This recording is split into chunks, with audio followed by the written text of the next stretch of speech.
গত 2022 কাতার বিশ্বকাপ ছিল ব্রাজিল ভক্তদের জন্য এক হৃদয় ভাঙ্গা অধ্যায়। পুরো ফুটবল বিশ্ব তখন বিশ্বাস করছিল এবারের বিশ্বকাপ হয়তো উঠবে ব্রাজিলের হাতেই, কারণ দলে ছিল নেইমার, ক্যাসেমেরো, তিয়াগো সিলভা সহ এক জাক বিশ্বমানের তারকা ফুটবলার। গ্রুপ পর্বে দুর্দান্ত পারফরমেন্স করে ব্রাজিল বুঝিয়ে দিয়েছিল কেন তারা বিশ্বের অন্যতম ভয়ঙ্কর দল। বিশেষ করে দক্ষিণ কোরিয়ার বিপক্ষে 4-1 গোলের দুর্দান্ত জয় দেখে সমর্থকদের মনে জেগেছিল নতুন স্বপ্ন।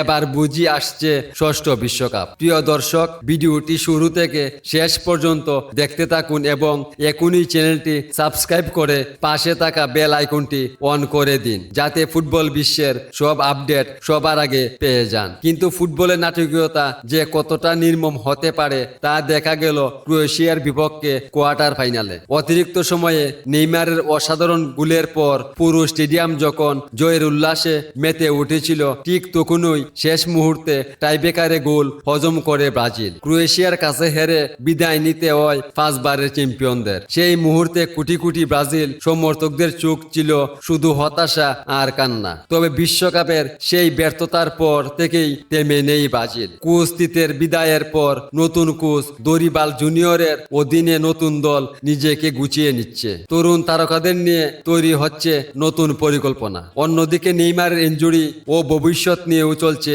ব্যাপক আলোচনা। তবে একটা বিষয় সবাই জানে, ব্রাজিল কখনো সহজে হার মানে না। 2026 বিশ্বকাপকে সামনে রেখে আবারও শক্তিশালী দল গড়ার কাজে ব্যস্ত ব্রাজিলরা। এখন পুরো ফুটবল বিশ্বের নজর একটাই, আগামী বিশ্বকাপে কি আবারও ব্রাজিল ইতিহাস গড়ে ট্রফি নিজেদের গড়ে তুলতে পারবে? ভিডিওটি ভালো লাগলে অবশ্যই লাইক, কমেন্ট ও শেয়ার করবেন, আর চ্যানেলটি সাবস্ক্রাইব করে আমাদের পাশেই থাকুন। দেখা হবে পরবর্তী আরেকটি দারুণ ভিডিওতে। ধন্যবাদ সবাইকে।